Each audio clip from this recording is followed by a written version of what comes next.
Premières armes, seconde partie. 30 ans plus tard, les vicissitudes de la vie me faisaient dénouer mon nœud papillon d'architecte pour endosser les habits d'agent immobilier à Paris. Un provisoire qui allait durer plus de 15 ans. Ce que mon entourage me prédisait comme un purgatoire allait se révéler être un incroyable passage de l'autre côté du miroir. Je le compris dès le premier rendez-vous d'estimation, quand la porte s'ouvrit sur celle, ou tout au moins son exacte réplique, que j'avais laissée au milieu de ces cartons 3 décennies plus tôt. La ressemblance était singulière. À peine étais-je entré dans le vestibule de ce grand appartement familial à 2 pas du boulevard Voltaire, que je sentis une main frôler mon dos et se saisir de mon manteau détrempé par la pluie. Elle m'en débarrassa sans un mot pour aller le suspendre. Elle emprunta le corridor et disparut dans un sillage de flagrances de canoë, dont les notes de fond, mélange d'héliotrope, de musc et de vanille, me firent chavirer. Elle revint souriante. La cinquantaine élégante, elle se déplaçait par petits sauts, allant de tapis en tapis, évitant à ses hauts talons de marquer les parquets. Elle était la parfaite doublure de la femme de mon enfance. Un peu plus jeune peut-être, ou était-ce simplement que la vie parisienne lui allait bien? Elle m'avoua sur le ton de la confidence, avant de me faire visiter, n'être vraiment jamais parvenue à marcher avec des chaussures plates. L'appartement s'organisait de part et d'autre d'un long couloir desservant l'ensemble des pièces. Celle de vie côté jardin, les espaces nuits donnant quant à eux avec un vis-à-vis certain sur une cour intérieure. Tout n'était que fleurs, dorures et glaces surmontées de petits angelots.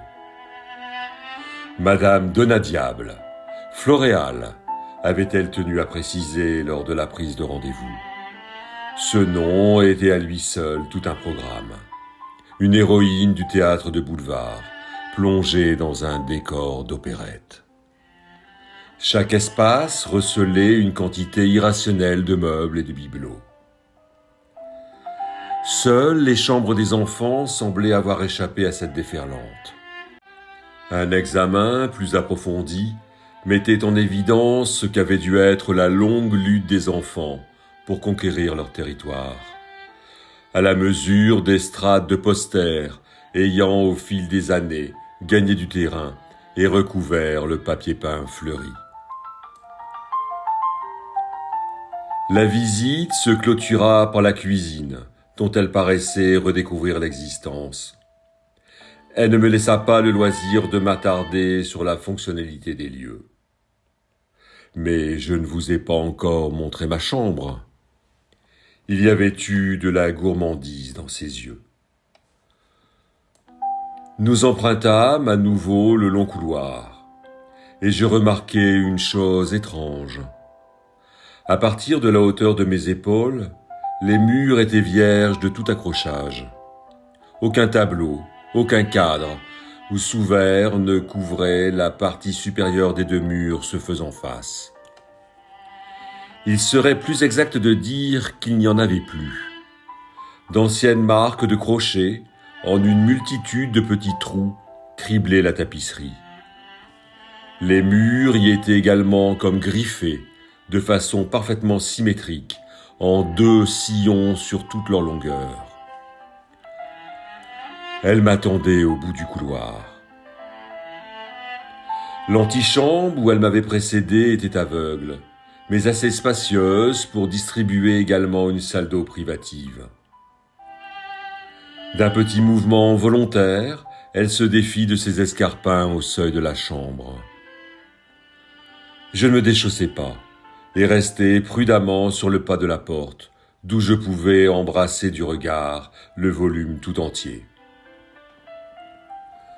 Au milieu de la pièce trônait un lit à baldaquin, dont les voilages d'un rose poudré laissaient entrevoir un linge de lit d'un rose plus soutenu, dont chaque pièce était bordée de dentelle.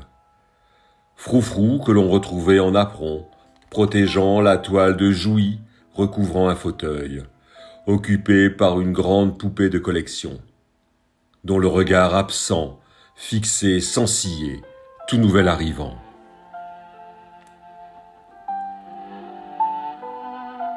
Elle se tenait à la tête du lit, côté fenêtre, réajustant les 2 oreillers qui s'étaient affaissés contre l'abat-jour pagode de la lampe posée sur la table de chevet.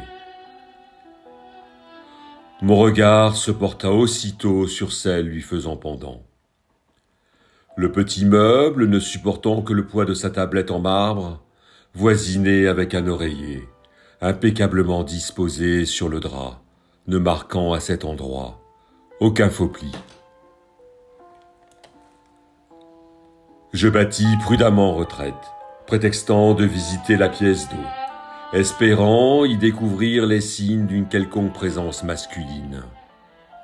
Je pris la liberté de commiter l'interrupteur, priant pour voir apparaître devant la glace du lavabo 2 brosses à dents dans un verre. Pour être tout à fait honnête, je crois que je n'aurais pas discuté si chaque brosse à dents avait eu son propre verre. Amour fictionnel ou fusionnel, à cet instant, j'étais prêt à me montrer large d'esprit.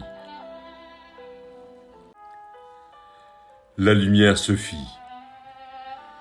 La vue d'une double vasque me remplit d'aise.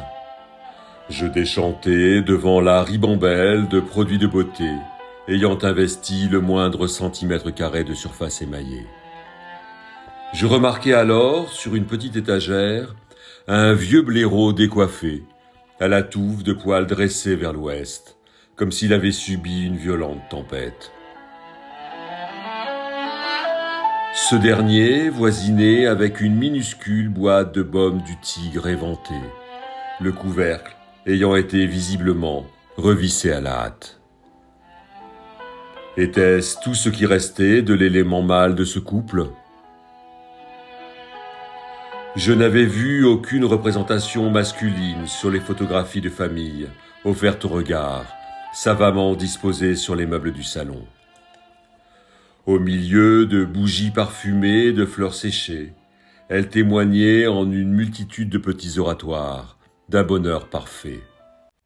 Quand bien même existerait-il, comment diable pouvait-il trouver le sommeil dans cet univers ?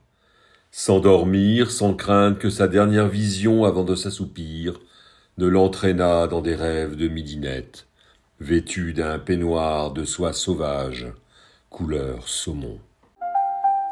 Un léger toussotement dans mon dos me fit me retourner. Elle avait retrouvé sa taille officielle et se dirigeait vers la salle à manger, où elle m'invita à m'asseoir en face d'elle. Elle me regardait intriguée. Les traits de son visage s'étaient adoucis. Le contre-jour laissait apparaître au-dessus de son front une petite mèche teintée de bleu, touche de fantaisie, égayant le poivre et sel de ses cheveux. Son corps se raidit, les mains posées bien à plat sur la nappe, cherchant un appui pour se lancer. Je dois vous avouer, je ne cherche pas à vendre. Je compris ne pas être le premier, que l'on avait dû déjà l'assaillir de questions pour tenter de trouver la faille, obtenir coûte que coûte la mise en vente de cet appartement, qu'à l'évidence, elle ne souhaitait pas quitter. Elle m'expliqua souhaiter une estimation basse, motivée par une analyse du marché, préconisant d'attendre une période plus propice à une mise en vente. Ne me l'envoyez pas, je viendrai la chercher, à mon retour, la semaine prochaine.